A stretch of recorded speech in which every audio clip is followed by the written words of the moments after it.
오늘 묵상집의 제목은 누가 이 세대를 위해 기도할꼬입니다. 묵상집에서는 푼페이라고 하는 옛 도시를 소개하고 있습니다. 저는 아직 가보진 못했는데요. 지금은 유명한 관광지가 되어서 많은 사람들이 이곳을 방문한다고 합니다. 그 당시 푼페이는 고대 로마의 휴양지였습니다. 특별히 로마의 상류층의 사람들이 가서 쉬는 곳이지요. 그만큼 모든 것이 풍성했고 또 화려한 곳이었습니다. 그런데 그런 도시가 우리가 알다시피 화산 폭발로 인해서 한순간에 잿더미가 되었고 오랜 시간이 흐른 후에야 사람들에게 발견이 되었습니다.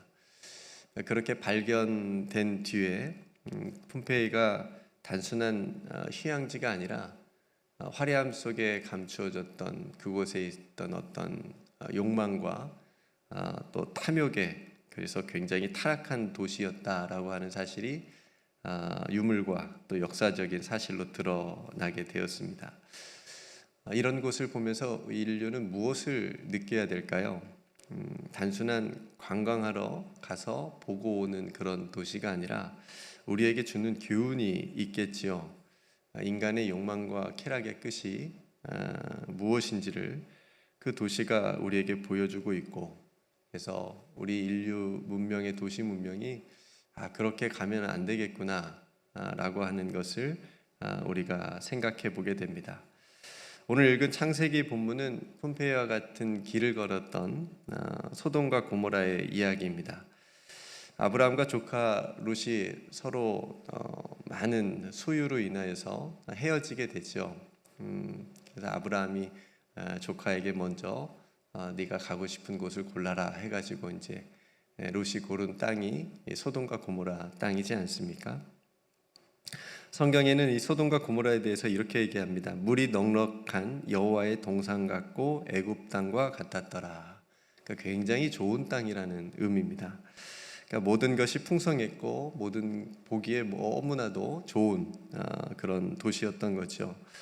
근데 폼페이와 이 소돔과 고모라의 공통점이 있다라면 인간의 타락이었던 겁니다. 그래서 성경은 소돔 사람들을 향해서 이렇게 얘기하죠. 여호와 앞에 악하며 큰 죄인이었다.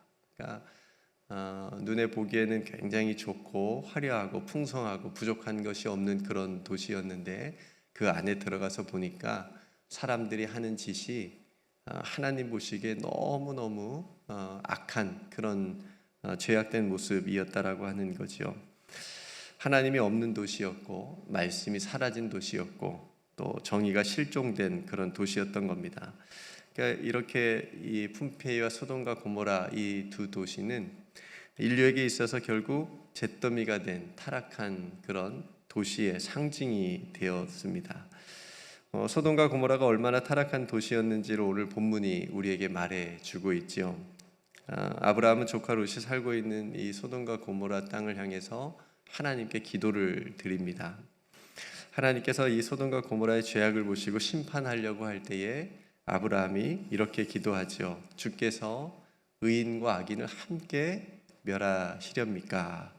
그러니까 아브라함의 생각에는 그래도 그 도시 안에 의인이 살고 있을 거라고 생각을 한 거지요. 근데 그 악인들 때문에, 악한 사람들의 죄 때문에 그 함께 살고 있는 의인들을 함께 멸하는 것이 부당하다고 아브라함이 생각을 했습니다. 하나님께서 그런 아브라함의 말을 들어주세요. 그래, 아브라함이 얘기합니다. 최소한 50명의 의인은 있겠지 하고 생각하면서 하나님, 의인 50명만 있으면 용서해 주십시오. 하나님께서 그래 알겠다. 50명이 있으면 내가 용서하마. 있어요, 없어요? 없어요. 없거든요. 그러니까 이번에는 50의인 중에 5명이 부족한, 그러니까 45명이 있으면 용서해 주세요. 그래, 하나님께서 그래, 그것도 알겠다. 근데 45명도 없습니다. 그렇게 40명, 30명, 20명, 마지막 10명까지 내려옵니다. 아브라함은 더 이상 하나님께 구하지 못했습니다.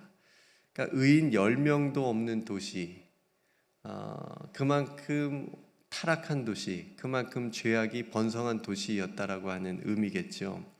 그렇게 19장으로 넘어가면 이제 소돔과 고모라에 대한 심판이 시작이 되고 19장 29절에 보면 이런 말씀이 있습니다. 하나님이 그 지역의 성을 멸하실 때에 곧 롯이 거주하는 성을 엎으실 때에 하나님이 아브라함을 생각하사 롯을 그 엎으시는 중에서 내보내셨다. 너무너무 중요한 말씀이 있죠. 그러니까 아브라함이 이 도시를 향해서 기도한 것이 헛되지 않았다라고 하는 것을 보여주는 구절이에요. 그 말씀 중에 하나님이 아브라함을 생각하사라고 하는 말씀이 있습니다. 아브라함이 그 소돔과 고모라를 위해서 기도했던 그 모습을, 그 기도를 하나님께서 생각하셨다라고 하는 거죠. 그러면서 롯을 그 엎으시는 중에, 심판 중에 내보내셔서 롯은 목숨을 건지게 됩니다. 여러분, 이 이야기는 정말 타락의 끝이 보이지 않는 인류의 어떤 도시의 모습. 맨하탄 영원할 것 같잖아요. 세계 많은 도시들 영원할 것 같잖아요. 그런 도시들에 만약 의인이 남아 있다면, 점점 더 도시들은 인간의 죄악으로 인해서 타락해져 가고 있는 그런 악한 세대를 우리가 살아가고 있는데, 그런 도시들에 만약 의인이 남아 있다면 용서해 주시려고 하는 하나님의 마음도 느낄 수 있고, 또 그런 도시를 위해서 간절하게 기도했던 아브라함의 모습을 우리에게 보여주고 있는 거죠. 오늘 묵상집의 제목처럼 누가 이 세대를 위해서 기도할꼬?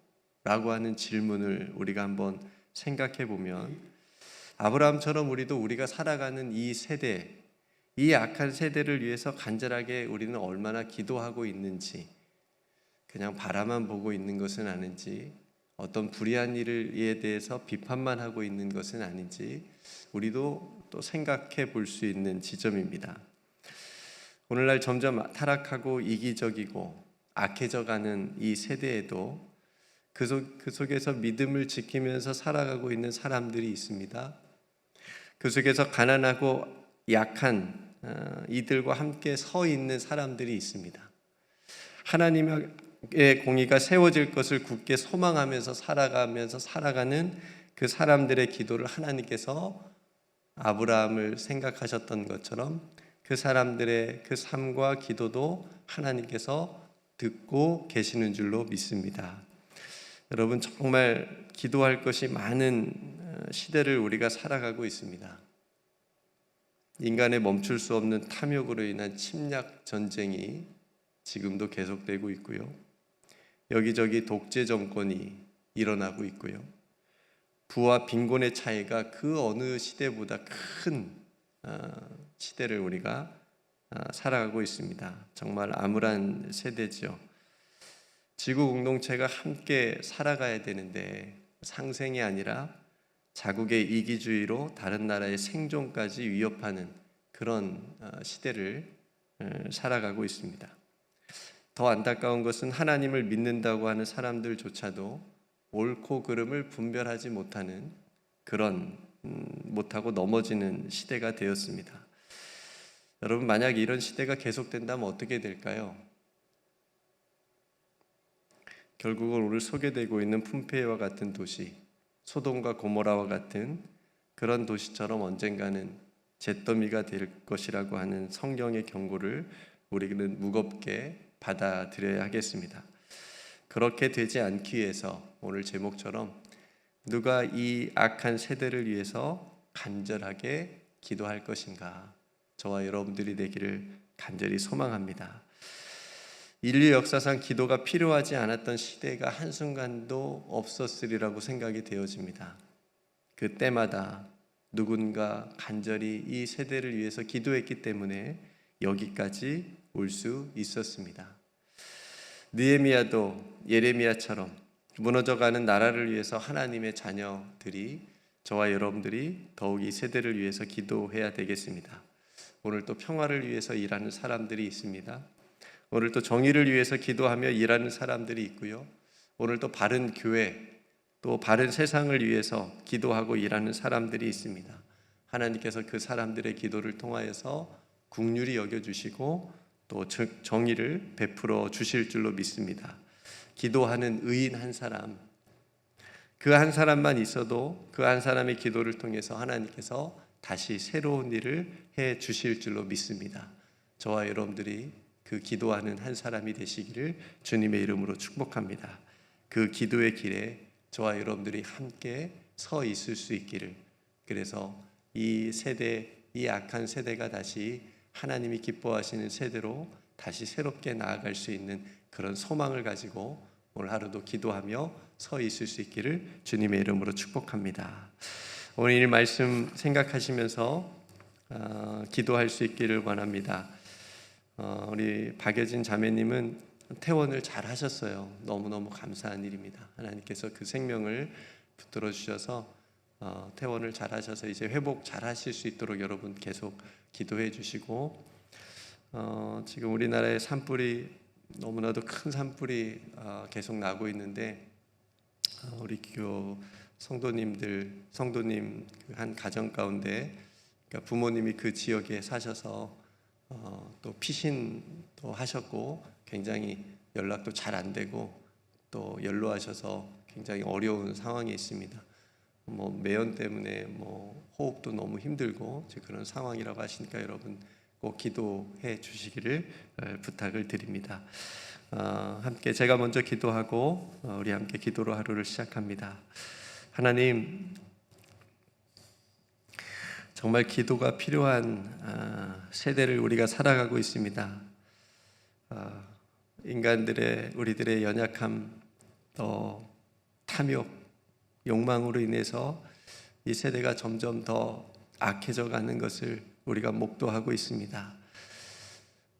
돈을 사랑하고 또 이기적인 그런 모습들 때문에 아버지 하나님, 저희들이 더욱더 예수 그리스도를 바라보며 하나님의 자녀로서 이 약해져 가는 세대를 향하여 기도할 수 있는 우리 모두가 되게 하여 주옵소서. 그 기도하는 한 사람의 그 간절함을 통하여서 하나님께서 긍휼을 베풀어 주실 줄로 믿습니다.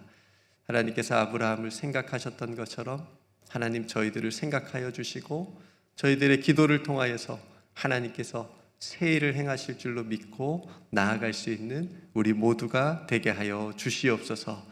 하나님, 우리 박여진 자매님을 하나님 붙드시고 또 생명을 주셔서 감사합니다. 이제 아버지 태어나사오니 잘 회복할 수 있도록 은혜를 베풀어 주시옵소서. 아버지 하나님, 우리 조국의 큰 산불로 인해서 피해를 당한 많은 사람들이 있습니다. 또 우리 교우들, 교우의 또 성도의 가정 가운데 부모님이 또 어려운 가운데 있사오니 아버지 하나님, 그 모든 이들을 지켜주시옵시고 안전하게 하여 주시옵소서. 속히 큰 산불이 꺼질 수 있도록 하나님께서 긍휼을 베풀어 주시옵소서. 우리 성도님들 하나님 앞에 또 이 아침에 또 현장에서 온라인으로 하나님 앞에 예배드리며 기도하는 기도의 제목들이 있사오니 아버지 하나님, 그 기도를 들어 응답하여 주시옵시고 하나님의 그 선하시고 온전하신 뜻이 우리들의 삶을 통해서 이루어질 수 있도록 하나님께서 역사하여 주시옵소서. 오늘 또 우리와 함께하여 주시옵시며 우리의 간절한 기도를 들어 응답해 주시는 우리 구주 예수 그리스도의 이름으로 간절히 기도드리옵나이다. 아멘.